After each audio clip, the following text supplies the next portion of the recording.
what I'm going to tell you is a little bit about the Lenape, their level of sophistication when it came to storytelling. So I'm going to leave the world of artifacts and get in a little bit to how they told stories. They had a method of telling. They would have feast days.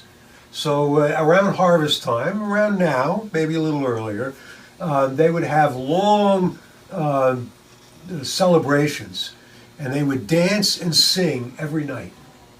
And they would start by singing and dancing the tribal stories. These were the ones that they told every year. It was like we tell the Christmas story every year. They would tell those stories every year. Stories that everybody knew. And of course, if you knew the story, you knew how to dance to it. You knew the song that would go with it. And then when they were done, the oldest person in the tribe, or the most revered person in the tribe, would get up and they would sing and dance their story. Well, because they were old and revered, most people knew their story too. All right, so they would tell that story. And then as the days went on, the younger people would get up and they would tell and sing their stories. All the way down. So I'm going to tell you, when a young boy turns 12, 13, 14, sometimes a young girl, they would wake up one day and everyone would shun them. People wouldn't talk to them. Now, they knew that meant it was time for them to leave. Nobody would feed them, nobody would give them food, nobody would talk to them. And so they were expected, and they knew because their older brother had done it, right? Or their uncle had done it. So they knew that it was time to leave. And they were to go off into the woods to a place where they felt comfortable. And for one little boy or girl, maybe it was sitting up on a high cliff. For another, maybe it was a favorite tree. For another, maybe it was in the middle of a big meadow. Wherever they would go, and they were expected to stay there, not eat, not hunt, but to stay there until they had a vision. Now, usually they would go off into the woods and somebody would follow them to make sure they were okay. Right? And they would see where they were. Then they would, sometimes somebody would leave them a little food. They weren't supposed to. They were supposed to be off fasting and doing their thing. But sometimes they were people. Sometimes their buddy would help them out. They were supposed to stay in that place until a spirit talked to them. And the spirit would come in the form of an animal. So maybe they would be sitting there and they would look up and they would see a bird fly. And it would mean something to them, not just the normal bird flying, but it would speak to them. Or maybe a fox would run by, or a rabbit would hop, or maybe they would see the ants come, or a spider. And when they felt moved by that, then they would come back to the tribe. Now, some children, they wouldn't get moved.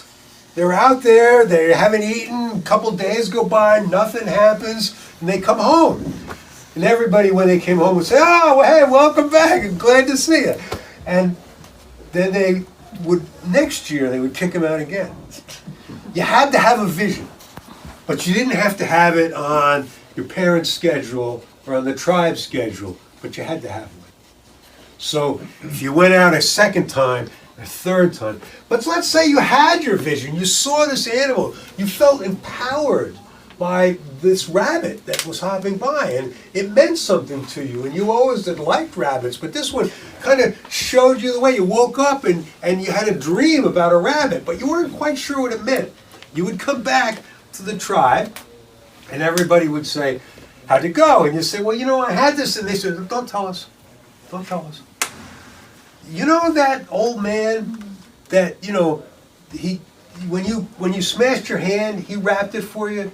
Or you remember that old man that you gave him, a squirrel one time that you hunt and he was hungry? Go tell him." So the young boy or girl would go to the old man or old woman, old woman living in a little hut by herself at the edge of the village. And they would go to them, and they would ask the elder to see their totem bag. And the Lenape carried little pouches, and in it they would put things they liked, little stones or shells. The Lenape were actually renowned for their beadwork.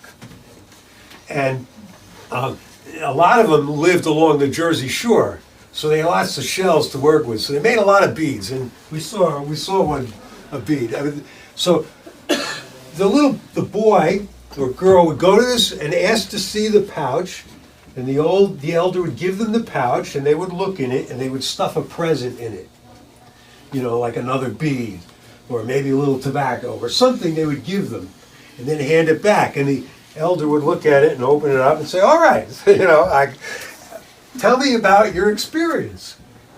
So the boy or girl would tell the elder what had happened to them when they were out in the woods fasting. And together, the elder would help the young person, understand what had happened to them. But it was their vision, and the elder was helping them, and out of that, they had to come up with a dance and a song that described what had happened to them, but didn't name what their spirit was. So if there was a rabbit, the song would go something like, furry animal that hops, makes me leap to new ideas. All right, and that would be their song. And the elder would help them make a song out of it, and then a dance. Well, rabbit's easy, right? Or maybe it's a bird, and so now there's, or maybe it's a bear, whatever it was. And they weren't supposed to tell anybody what the spirit helper was, but they were supposed to illustrate it. This was their vision, right? They're 14 years old. Now, remember, the feast days happen.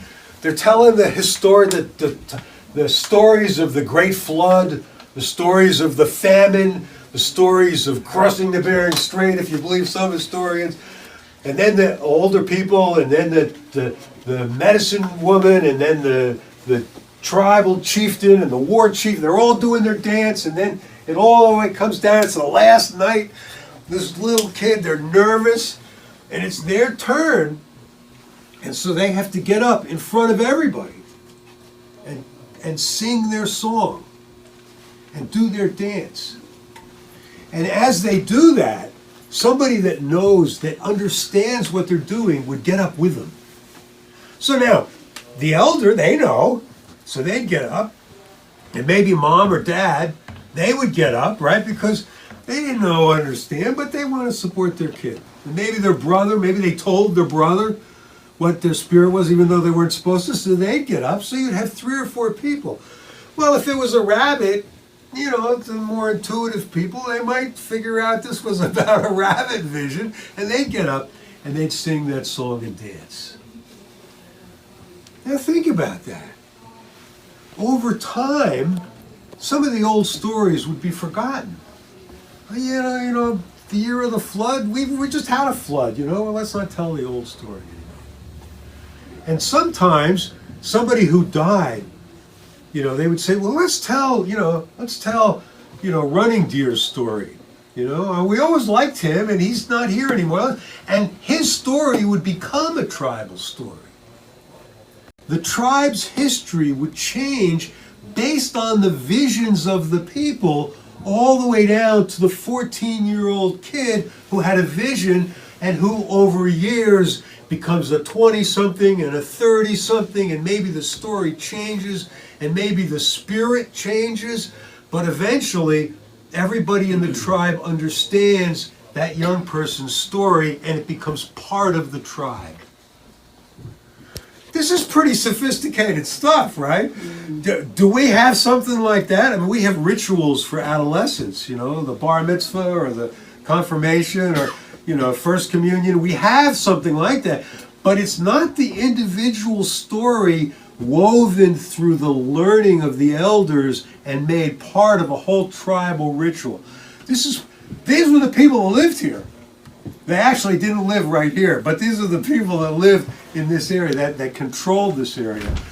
They had a rich, wonderful way of integrating people into their society through their storytelling.